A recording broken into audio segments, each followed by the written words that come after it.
I used to work as a security guard at a shipping depot where semi-trucks came in and out all times of the day. Due to bad management and favoritism, I got moved to the night shift that is 9 p.m. to 6 a.m. The depot is out in the middle of nowhere with a large woods near it, where deer and other animals were often spotted. One night, I was doing my patrol around the building. It takes about 1 hour and 20 minutes with proper door checking on foot. Normally we take the squad car to do our patrols, but I refuse as it's disgusting as hell, thanks to the one dude who worked there always eating in it, and whatever else they did to make it smell really bad. Well, about 40 minutes into my patrol on foot, it was around 1 a.m. at night, and for some reason the lights on the part of the depot I was patrolling were not working. I'm walking by semi-truck trailers that are backed into the building doors for loading in the morning, when I hear some weird noises. I assume it's just a trucker who has wandered from the parking area to do some exploring or to try and steal some stuff. I shine with my phone light to see who is out there, only to see a large black bear eating what I think is a rabbit or something.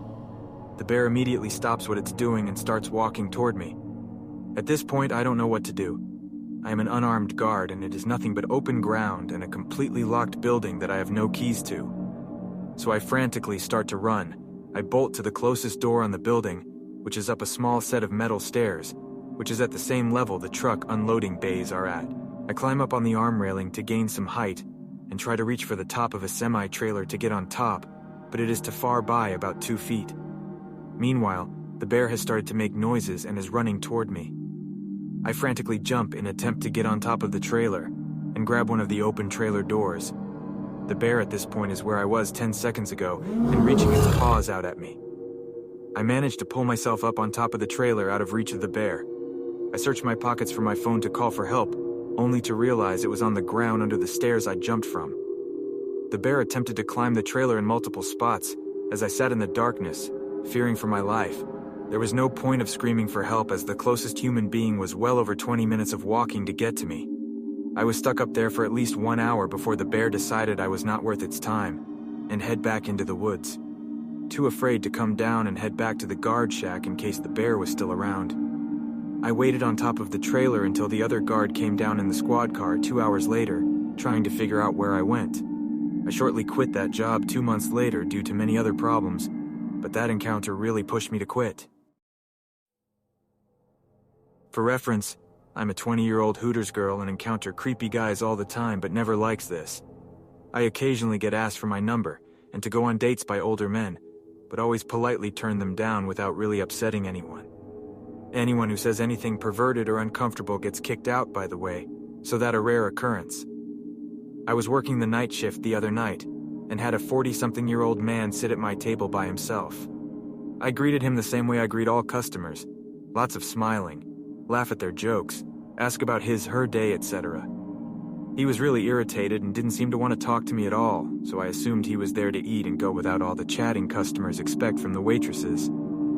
I offered a box and dessert at the end of his meal, but he just paid and got up to leave. When I brought back his change, he grabbed my arm and pulled me close and said, "I want you so badly," before letting go and walking out the door.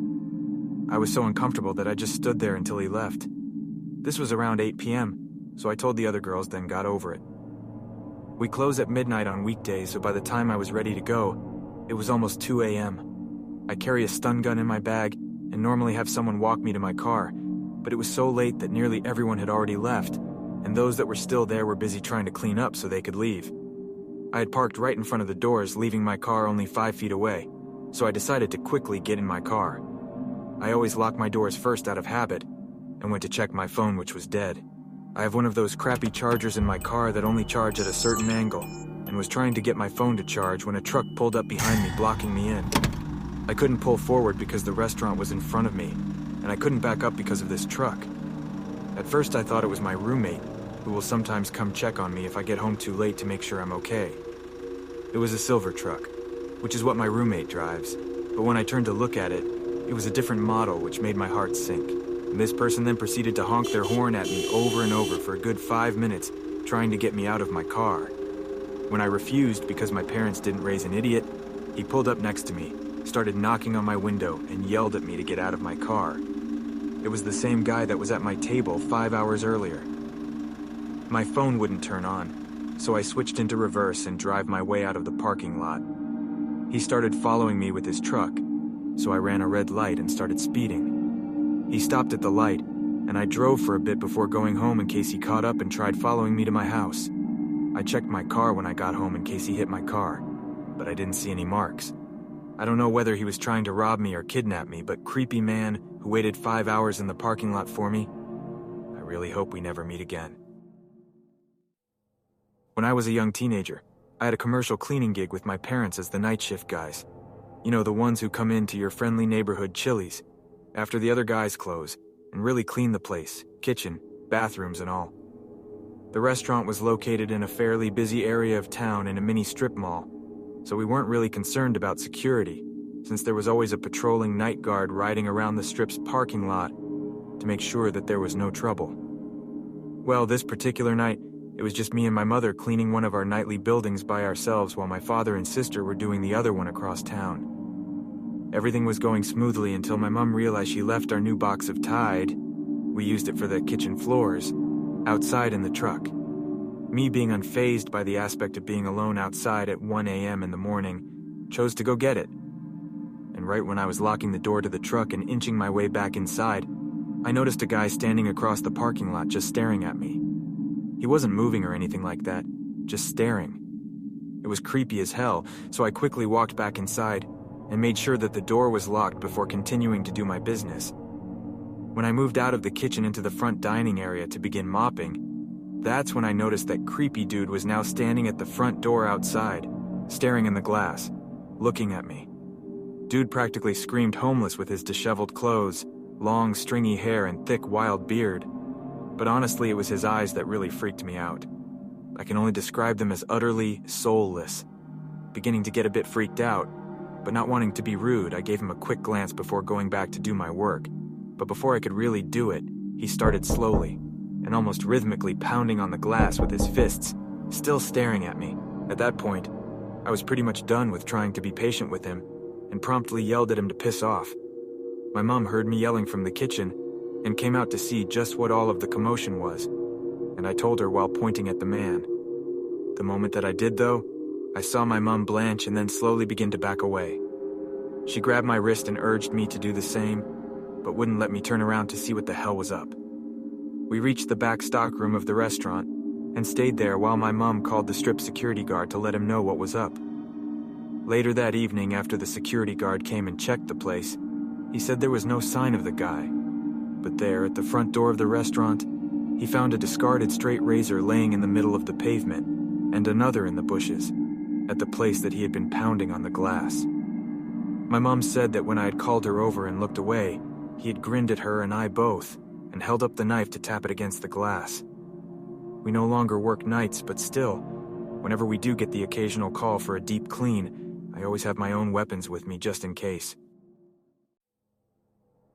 Around 2006, I was driving flatbed, picked up a load of construction material, drywall, roofing. Don't remember, but it was prepackaged in boxes, and I remember having to use strap protectors on the load, in rural Tennessee. Memory is foggy now, but I want to say it was between Memphis and Nashville, but closer to the intersection of the MS-AL Tennessee state lines. Tarp required, so I strapped everything down, tarped the load, and left the shipper. About 5 miles down the road, in the middle of nowhere woods on a 2-lane road, I noticed my tarp flapping in the wind, found a wide shoulder and pulled over to fix it.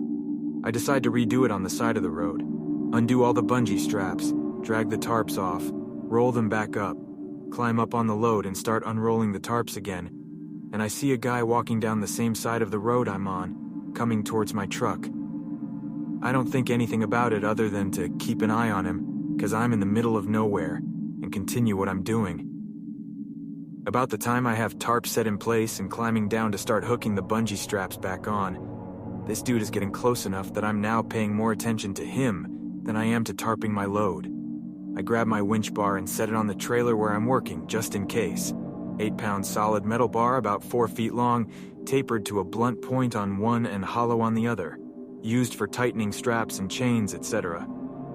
The guy gets to me, and the first thing I notice is his hair. It's like a mullet, but it's patchy, like he tried to cut his own hair and had a seizure in the process and said, "Okay, good enough to party.